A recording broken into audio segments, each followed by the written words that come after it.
I came to that really the long, difficult way by experiencing burnout early in my career. I was practicing even before I finished my residency. I had my two children actually when I was a medical student. And for me, it was a struggle between work and wanting to be with my kids more and feeling like I didn't have any kind of power to make those choices. Welcome to the Real Estate Mogul MD podcast. Thanks for tuning in and taking control of your financial future. This is a show where we not only motivate and inspire, we give you actionable real-world experience to help you live life by design. You'll hear journeys and stories from other physicians, investors, coaches, consultants, and entrepreneurs. And now, here's your host, Brett Riggins. In this episode, we sit down with Dr. Jen Barna, a board-certified practicing physician and host of the top-ranked DocWorking, the Whole Physician podcast. Jen has pioneered a groundbreaking movement by creating DocWorking, a platform that helps physicians reshape their lives, equipping them with the tools to rediscover purpose, balance, and fulfillment. Please welcome Dr. Jen Barna to the show. All right, Jen, welcome to the show. Thank you for your time today. It's terrific to be here. Thank you for inviting me, Brett. So just a little, I love the pre-recording discussions that we have and just kind of touching on those. I think you brought up a great point, and I'm excited to dive into it about whether our guests are actually in real estate or they're not in real estate. And the name of the show is Real Estate Mogul MD. And what I was saying before is that I think it's best to hear from both sides of the spectrum to really to share that perspective of, I'm just getting started. I'm thinking about real estate. I want nothing to do with real estate, or I'm an avid investor, or I'm a landlord. I'm tired of it. I just think hearing all of those things are great. So that's where we're going to jump into today. But getting there, I want to learn more about you and your journey in medicine so far. So if you could tell us just a little bit about where you started, Jen, and I apologize, and where you're at now with medicine. Well, I am a practicing physician. I'm a radiologist, and I am not a real estate investor per se, although I have invested in real estate some over the years. But what I am is a big, I'm a big supporter of physicians and other healthcare professionals taking the steps to get themselves into a place of financial security, which I know if you're listening and maybe you're not a physician, you may think to yourself, well, physicians have a good income. Like, why wouldn't they be in a place of financial security? But so many of us are starting with a huge amount of debt. We've never had any training in how to build financial security, and even maybe never stopped to think about, what does financial security mean to me personally? Where is the safety zone? What is that number? And how do I figure out what that needs to be for me? How much is enough to make me feel safe, to make me feel like I can make choices, I have options? And that is something that's really important to me. And ultimately, I ended up starting a company called DocWorking, where I bring resources to physicians and other healthcare providers to help them to put themselves in the best place possible to be able to move forward in a way that creates meaning in their lives and gives them a sense of security. So I came to that really the long, difficult way by experiencing burnout early in my career. I was practicing even before I finished my residency. I had my two children actually when I was a medical student. And for me, it was a struggle between work and wanting to be with my kids more and feeling like I didn't have any kind of power to make those choices. And ultimately, I decided to try to step outside of medicine and learn how to develop side incomes. And I became really interested in the financial independence retire early movement, which is a movement that has become popular over the years to help for people who are interested in getting to a point where they have the financial resources to be able to walk away if they want to from their careers. What happened to me that I did not expect was that once I began exploring that and began getting to that place, I actually came back to the purpose, finding the purpose in the work that I do as a physician, and really have enjoyed my career in a way that I couldn't before going through that whole experience. There's a lot there to unpack, Jen. So first of all, burnout to fire is what I heard there. Burnout to fire. And then that acronym FIRE, I've heard a lot that financial independence, retire early. I kind of always joke around saying that I retired a while ago because I get to live my passion. Like, we're speaking here in the middle of the afternoon. I'm just doing what I love to do, connecting with people, helping people. And this is my profession, so I tell everybody that I've retired already because I've hit that passion point for me. And it sounds like you as well, Jen, where you've been able to come back to that. So in this direction from medicine to where you're at now, finding this niche so you can help others find this path. And first of all, we need to realize what that is. And, I think we've talked about this a lot, where physicians are going to share this very similar path. You spend a lot of time in education, and we actually call it an education career or career education. And as soon as you start working, you have little to no income sometimes, right? And you're building up this debt. So you've got little to no income, high debt. And then when you do start making money, you're making a lot of money. You're a high income earner, high income potential. And then you're starting to get taxed massively as well, too. And the things that you don't pick up along the way are some of the things that we talk about here. And I call it different buckets. In one of these buckets, it needs to be you and your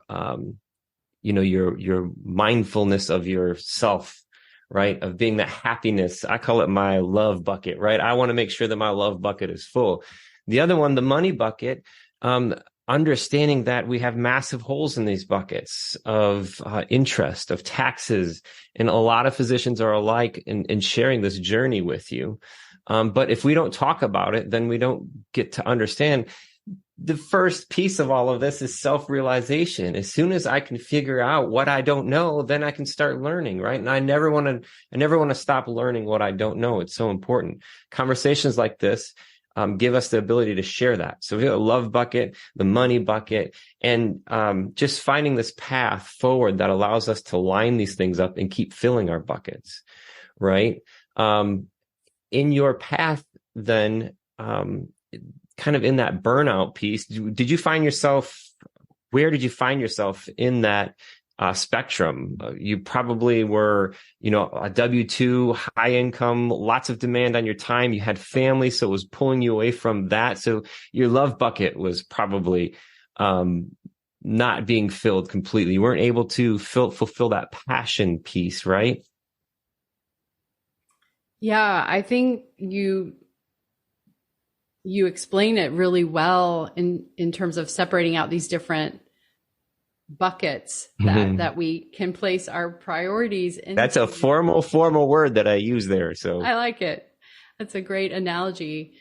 And also, I like what you said about the FIRE, financial independence, retire early movement, because really it's a misnomer. It's not really about retiring early per se. It's more, in fact, I like to call it F.I.R.E, which is financial independence with the option to retire early for physicians, especially because The idea is to just get yourself into a place where you are back in control and you can make decisions and you don't feel trapped. Because I think feeling trapped is what can lead us to burning out. And that can happen for financial reasons, and that can happen for emotional reasons that relate to just feeling like you have a lack of control in your own schedule. Even though you may enjoy the work, if you, whatever it is you enjoy doing outside of work, if you don't balance the work with taking care of yourself and putting emphasis on good relationships outside of work and all of the things that you need to do to actually re-energize yourself and keep yourself feeling whole, which we're basically trained to not do. We're trained to neglect ourselves. We're trained out of self-care somehow, even though we're trained into caring for other people. And so that's something that I think as a lot of us as physicians have to learn or relearn.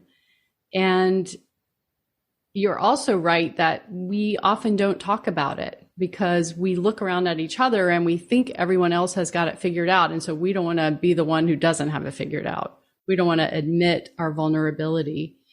So that can be difficult for us. And I think that when people are looking for ways to make income outside of their work in the healthcare sector, that's a way, that is a path to solving the financial insecurity problem, so that if you are in a job where you need to negotiate a different schedule or you need to negotiate some time off or something that's going to work better for you as a whole person, then you can feel emboldened and feel safe in doing that. So I love the work that you're doing to help people get to that place of security. Thank you. Thank you so much. And for me, it's just a joy. Like, I've said it often on the show, kind of like the gift of gab, just being able to talk. But I'm a lifetime student though, too. So each experience that's shared that we get to share, I learn so much. I absorb so much. And, when I say things, I hear things. So not for the first time, but maybe they sound different when I say them, because like, wait a second, I'm saying that. So when we talk about this, we know we need different or diverse streams of income, multiple streams of income. I know I need to make passive income, air quotes for our listeners out there. I throw my fingers in the air. We know this, right? So we'll keep saying this. But when I talk about that, now I'm hearing myself say that. And that becomes a point for me to be able to say, wait a second, what does that mean? So I would push further down into that and say, why? If I want to understand why I want multiple streams of income, or why do I want my time back? Because what are we going to do with our time? And if you think about it, then finding that's this journey where the ultimate outcome for me, Jen, is like, I have an analogy. If you've ever seen anybody search for water with two like bent coat hangers or two pieces of metal, right? You ever seen this story where you've got your two pieces of metal pointing straight out, and as you go over a water line, for the listeners, I've got my fingers pointed forward, my two pointers fingers, and as you go over this water line, my two fingers will cross like this. The two metals will actually cross when you're over the water line. I don't know if this is true or not, but this is a great perspective. Is if you're finding this point, this path of where your why aligns with your given gifts, right? This path is where your passion is one of these things, and the wealth generation or the wealth is that other one. So when you find this path of things that are right, then your wealth generation and your passion align. And then that's that point where we can understand, well, why do I want to do this? What am I going to do with my time? Who do I want to be around? Who do I want to help? And when these things align, it's just an absolute blessing to be in that point where you can say, well, I don't want to retire. I want to do something different. So you started this platform. It's called DocWorking.com, DocWorking.com. And I love it because we're doing similar things where you're giving back to physicians and understanding there's more to it, right? You said that you're trained to basically become a machine, whether you're W-2, whether you're private practice, whatever you're doing, you're a high output machine. And I find ourselves, you don't have to be a physician to do this. As a high performer, I find ourselves creating these scenarios that eat us. They will kill us, because we keep putting in, giving in. Don't say no. I can do this. I've got this. I can do this better. Let me do this. So limiting ourselves from delegating, from trusting, from building our teams, and we're creating these paths that really affect us. And ultimately, it comes back to understanding what we want to do. And I love about your platform is right out of the front, it's setting those things out there that we don't talk about a lot. Our well-being, our finances, our lifestyle, and then our work. Absolutely. I think we're all guilty of that no matter what our career is, the way our culture is now, but it seems to be amped up for physicians. It's everything that we are basically trained so that whatever we're asked to do, we will do it. If we need to add on more work at the end of the day, if we need to take an extra shift after working a 10-hour shift, if we need to work through the weekend, whatever the case may be, we're basically trained that it's a bit of a bravado culture. Yeah, I can take it. I'll do it. And that's wonderful in a way. It's wonderful when you're training that you can get that continuity of care and learn so much in such a short period of time. But it's not sustainable. It's not realistic. And medicine has changed so much in the past couple of decades. I think the old model that we have where that kind of system worked was really a different time, because now we're also working at a rapid pace. We're seeing more cases as quickly as we can. And we're being pushed like, okay, now if you can see that many cases, now we want you to see a higher number of cases. It sounds like corporate to me. Yeah, Well, a lot of the decisions are being made by corporate, and sometimes they're not connected. The right hand and the left hand are not really understanding each other's perspective and the reality. I'm sure it's the same for physicians understanding the corporate perspective. We don't really understand why decisions are getting made other than to make money, but what we're doing, we're not doing it from the place of wanting to make money. We're doing it. We came to this because we want to try to help patients and care for people. And so it can feel, there's a lot of talk about moral injury because it can feel like you're not doing what you came here to do when you're being rushed. You're trying, you want to take the time to spend whatever time you need with each patient, but you're always being rushed. And so these kinds of things. And then if you're in the habit of accepting this extra meeting and that extra meeting and be on this committee and that committee. And yes, you do have to do some of that, but in reality, you do have more choice maybe than you realize. And that is something where maybe as you may have alluded to there, I think some coaching can actually really come in handy. And one thing that I think is an important point and a paradigm shift that we need to have in medicine is that we can all benefit from having trusted thinking partners and having coaches in a way that, coaching should not be something that is only for someone who's headed for a crisis or only for someone who has a problem to resolve. Coaching can actually benefit us when we're already doing things pretty well. And then maybe we want to just take it to the next level, or maybe we want to accomplish a specific goal and we want to accelerate our progress to get there. It's actually a way to streamline your process to get to the place you want to be. And so there are resources out there, and there are ways that we as physicians can learn to set boundaries, learn to say no to some things to make time for other things that are more important to us personally. And I think what you're talking about with being able to have a passive income stream, I'm not sure. I think you said in air quotes, because we both know there's nothing that's truly passive, I guess, other than maybe investing in the stock market if you just set it and forget it. But that the ability to make time for that. One thing I hear people say over and over again is, I know I need this, but I don't know how to fit it in. I don't know how to make time for it. And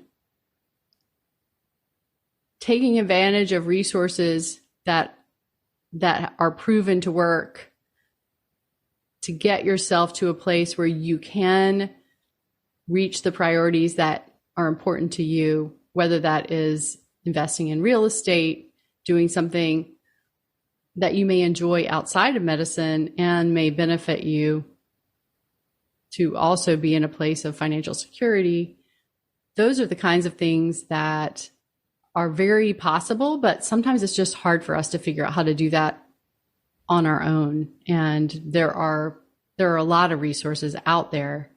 And so what I've tried to do is just put them into one place so that people can easily go there, get what they need, and they don't have to take a lot of time trying to find those resources scattered all over. And you're talking about DocWorking.com, right? That's where you have the resources combined. Yeah. It's a platform with some resources available. And then the podcast itself, DocWorking, the Whole Physician podcast, is a podcast where we talk about these issues. I bring in experts, I bring in coaches, and I'm excited to have you on the podcast in an upcoming episode talking about real estate investment, which is something that a lot of our listeners are very interested in. And the coaching piece that you talked about, Jen, is very important. And I'm finding myself talking more about this perspective when it comes to finances, when it comes to relationships, when it comes to coaching, everything, proactive versus reactive. And when you said that you don't need to be in a crisis situation, you don't need to be, stumbling, you can be, and it's even in my life, looking back, those moments that I've invested into masterminds, I've surrounded myself with people that are already doing what I want to do. That's where the exponential growth comes in. And the beautiful part of that, Jen, is it's just not on that specific thing because it's me as a person. And if I'm going for whether real estate investing or leadership or whatever, I become a better husband. I become a better father. I become a better friend. All of these things based off of those instances, those triggering points in my life. And that's because it's proactive, not reactive. So taxes, whatever, leadership, it's proactive versus reactive. And it's great coaching, surrounding yourself with people who have the experience and the ability to elevate you as a person and as a whole is really important. I hear this a lot too, Jen, where I've been thinking about real estate, or I want to do it, I just don't have the time, or I don't have the money.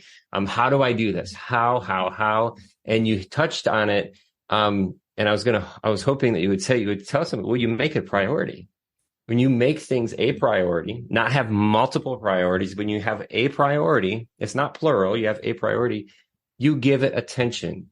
It's not time that things are starving for. It's attention. It's pure, intentional focus. When something is an absolute priority, you have the ability to focus that thing. And when you give something energy, it grows. Whether it's good or bad, it's going to grow. Real estate being one of these things where you hear a lot of times, I've been thinking about this. I want to do this. In your experience on the DocWorking platform, what do you think is the most heard, most said? I'm going to put my air quotes again for excuse for why are you not investing in real estate? And it could be single family, multifamily. I mean, you could be something as limited partner. What's keeping physicians from investing in real estate?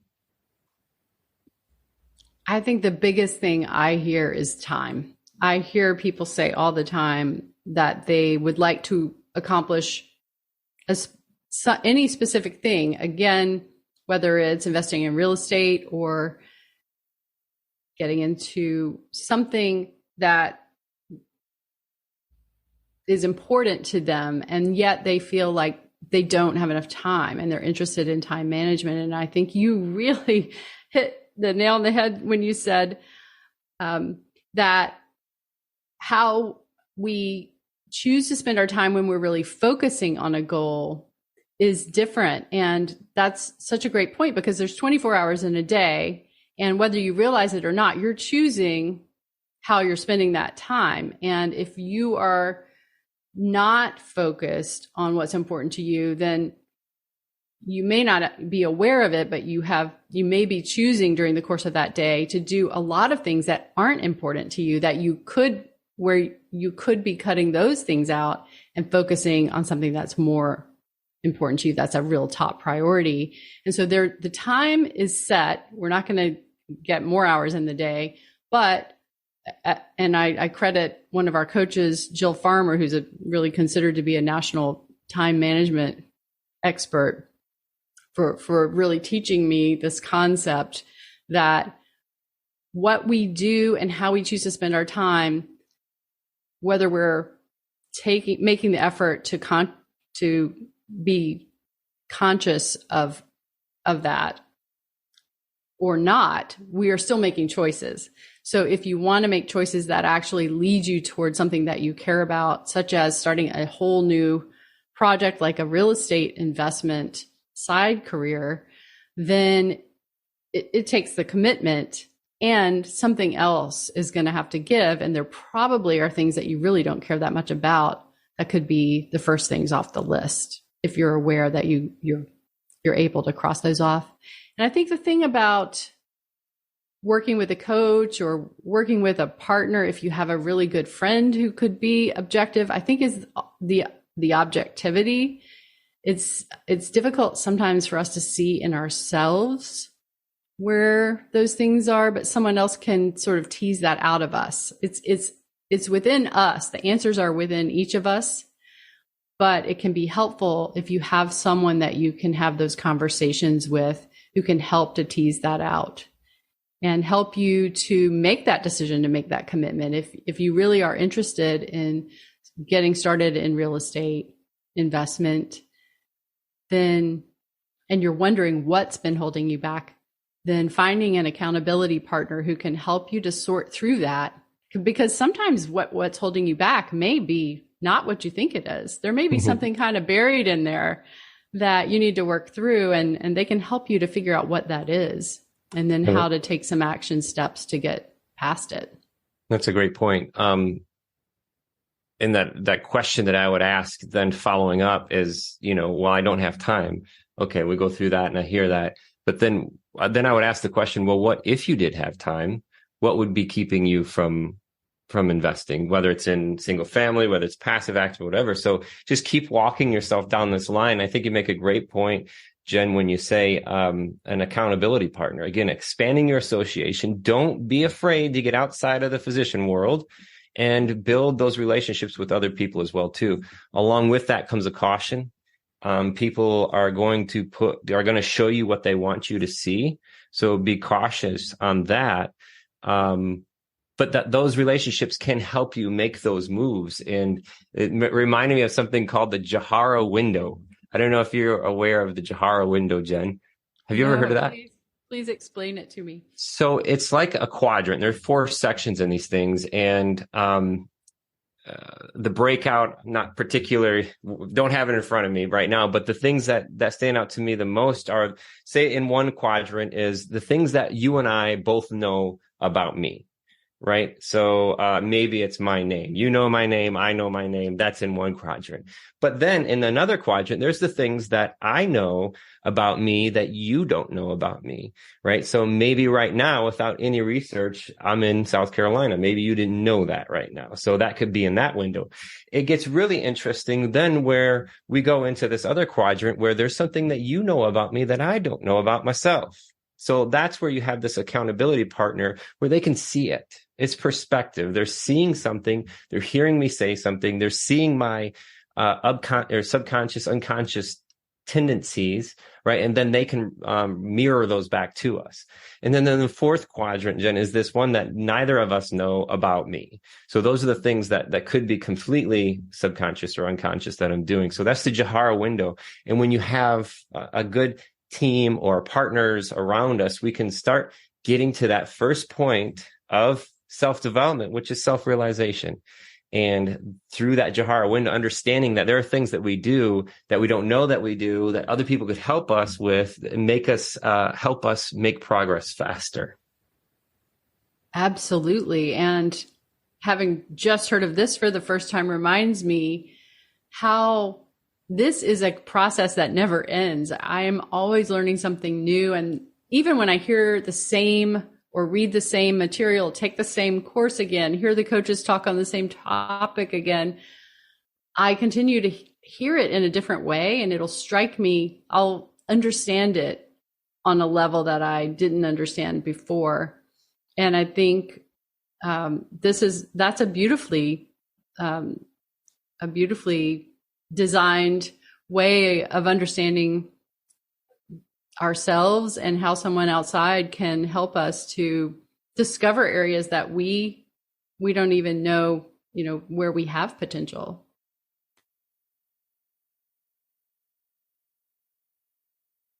So that's a window you would love, and that's a window you would hate as well too, because no matter what, there's always a challenge hidden in there.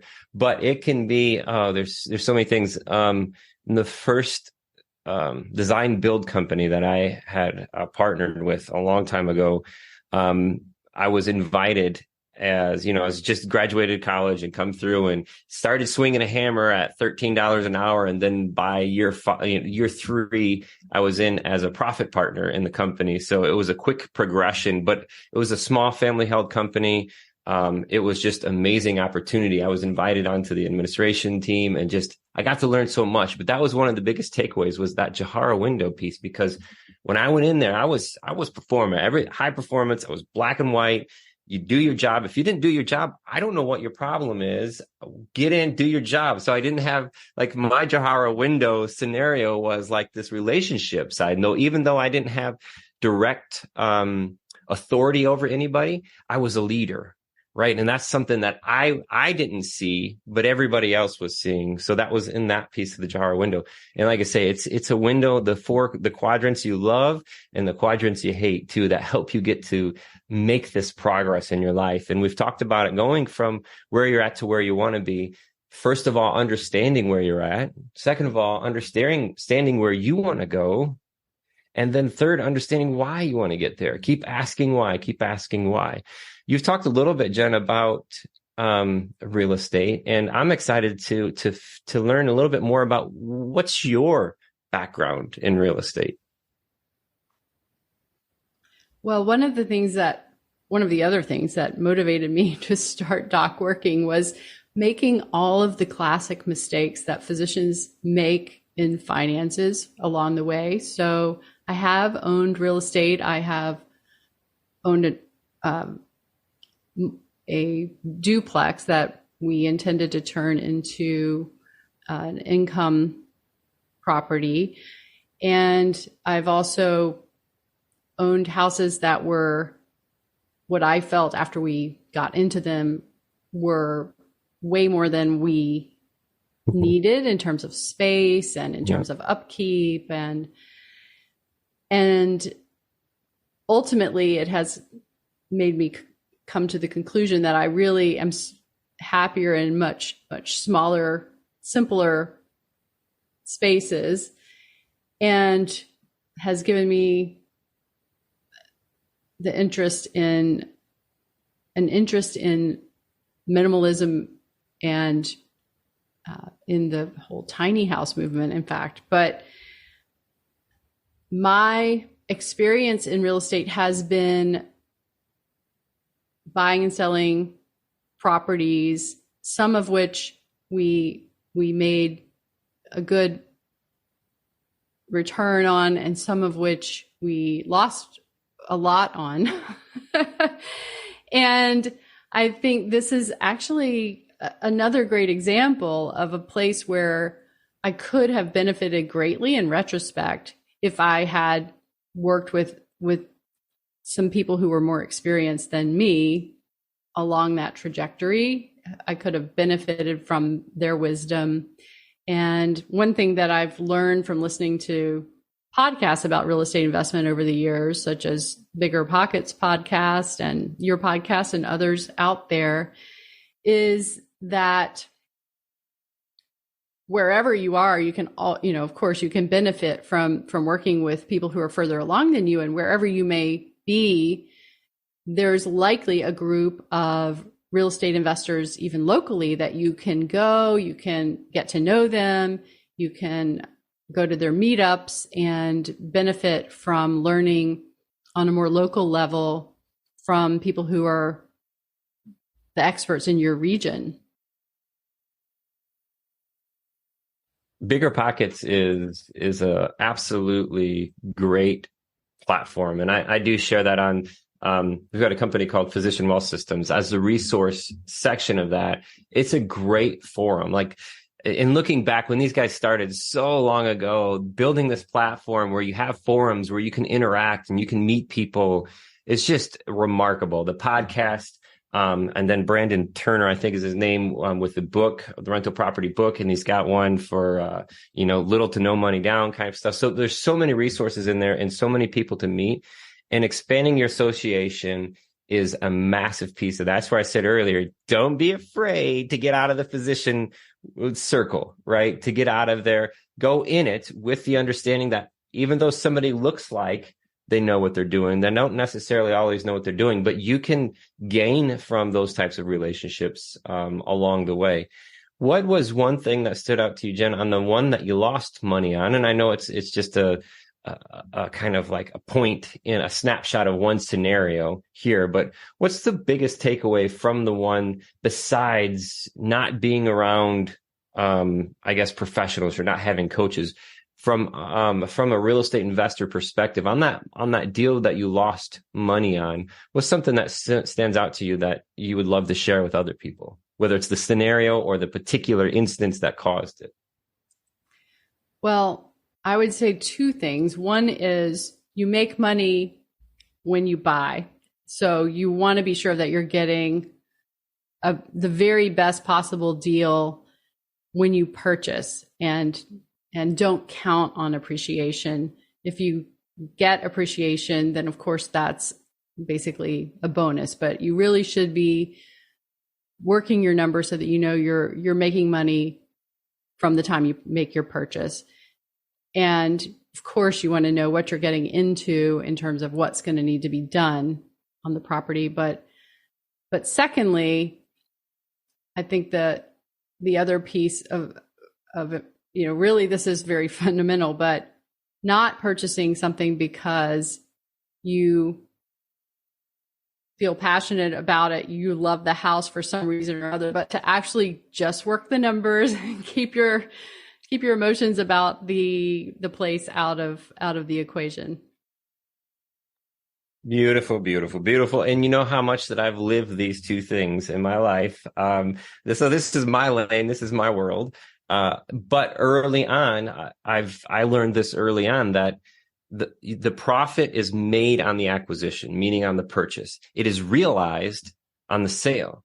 So understanding that it takes an equation to do that helps you with the second thing you mentioned too, Jen, because it is math. It is not emotional. And when there was a time I had 13 employees and I have a nationwide real estate acquisition company, and I had agents, 4 to 6 people at all full time in an office, and they're always acquiring. And I was always entertaining to me when somebody would come up and say, "Hey, Brett, look at this house. It's so cute." And I'm like, show me the numbers. I don't care what it looks like. Show me the numbers, because to me, cash flow is cute. Cash flow is beautiful. But there is a piece inside of this, Jen, where it's emotional. I'm sorry, it's about math. It's not about the emotion. So we've got to pull that out, and we got to realize that we're finding deals and not making deals. So these things all stand out on the acquisition side. Now, past that, once that stuff works, then I can start looking at these pieces on the exit strategy themselves, saying, okay, is this Airbnb? How is this going to perform? Would I want to stay there? Not that the one I'm going to be staying there, but then I can start putting these emotional pieces back in. The foundation is laid, just like you said, on that math equation, because it's on the acquisition, and then it's not emotional, right? Absolutely. 100%. Two beautiful things there, and I've lived it so much. So, and now in these days, what's keeping you from investing in real estate these days? Well, I am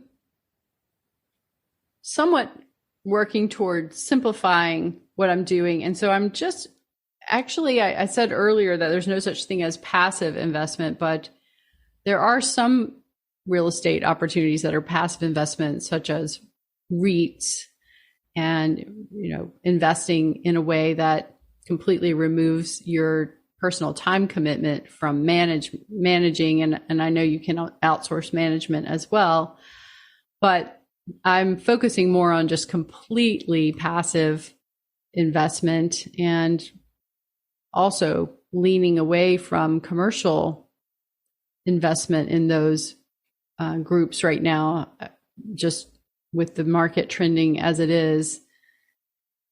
Yeah. And in that path too, just touching on the commercial aspect of it. I know I say this a lot. We're talking about it a lot. Again, this is why I love talking, because I'll talk with syndicators, I'll talk with sponsors, money raisers, all kinds of stuff that we get to talk about on the show. The crazy thing of the market right now is the cost of money.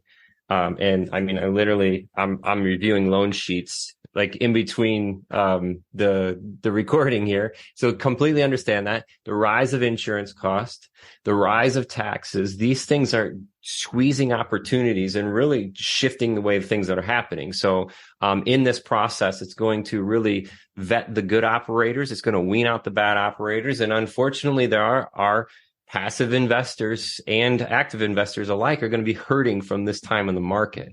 So from the outside looking in, it is a good time to be holding steady on these things. But understanding it's cyclical, just like residential. Commercial is cyclical. It's going to go up and it's going to come down, and watching and knowing those trends, understanding when you can get in and being comfortable making those decisions. And you mentioned the REIT, the real estate investment trust. Those are typically an avenue where it is more passive. And I guess one of the downfalls of the REITs is you don't get the tax benefits, where you could get those as a limited partner, depending on how the returns are laid out. You could have those as a limited partner, definitely as like a general partner kind of thing. You could get those depreciations, but like you say, it is simplified. It simplifies things and it makes it easier. So to me, I appreciate that, because you know where you are, what you want to do. And then there's definitely you understand the why behind it. So you're being intentional on your path and understanding that just everybody's journey is a little bit different, Jen. And for you to be happy on where you're at and where you're going and the returns that you're getting from that has value in and of itself. And I think that fills that first bucket we talked about, that love bucket, and being able to just be happy.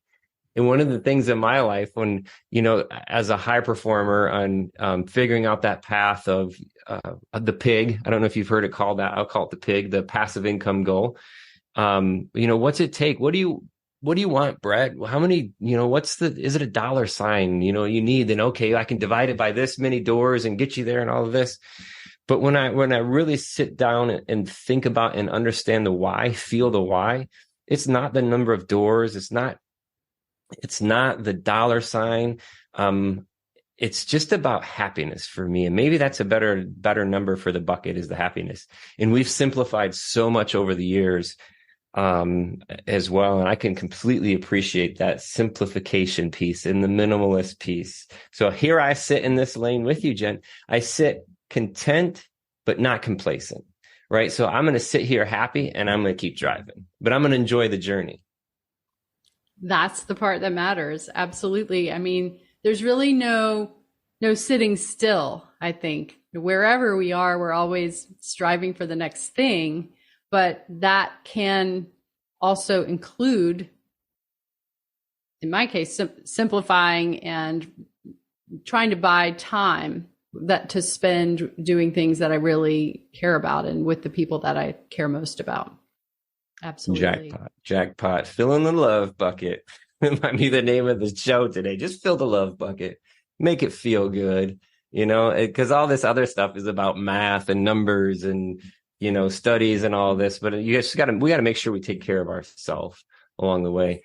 Jen, what's one thing, if you could go back 10 or 15 years and tell somebody, not yourself, I don't want you to change yourself. I want you to tell somebody just like you in your situation 10 to 15 years ago, what would you tell them? About real estate or about life in general? Anything that you want. What's the first thing that pops into your mind that could have affected your outcome in a positive manner? Not that we're changing ourselves. That's why this is very particular. It's for somebody else listening. Well, absolutely. And I have young adult kids, so maybe I'll think about what I would say to them. What I have tried to do for them and for young physicians is to get them thinking about their finances as early as possible so that they educate themselves and are taking intentional steps. If you're thinking about buying that luxury car or buying the big house right after you finish your residency or fellowship, pause and think about what the options would be if you spent that money a different way. Before you make those kind of lifestyle leaps, think about what you might say to yourself, what your future self may say if you instead invested that money. And then get your investments in line as early as you can. Get that working for you so that you have more options as you go forward. And then later, if you decide you want to buy the luxury car or upgrade the house, then you have those options in the future. Beautiful. And we're talking about a scenario here where we would ask somebody to be present in those decisions. And in those moments, think about compounding interest, because that's the change. That's where this time is a function here of what's going to happen. Because we talked about it earlier, Jen. Everybody has the same amount of time, right? 24 hours in a day. And whether it's Uncle Warren, Warren Buffett, he's got 24 hours, and his are pretty valuable hours in the day, right? But everybody has the same amount of time. The difference is what they did 10 years ago, what they did 15 years ago, what they did 20 years, because that's the compound effect of it. Those little bitty things start adding up. And when you hold down that lifestyle creep, when you hold down,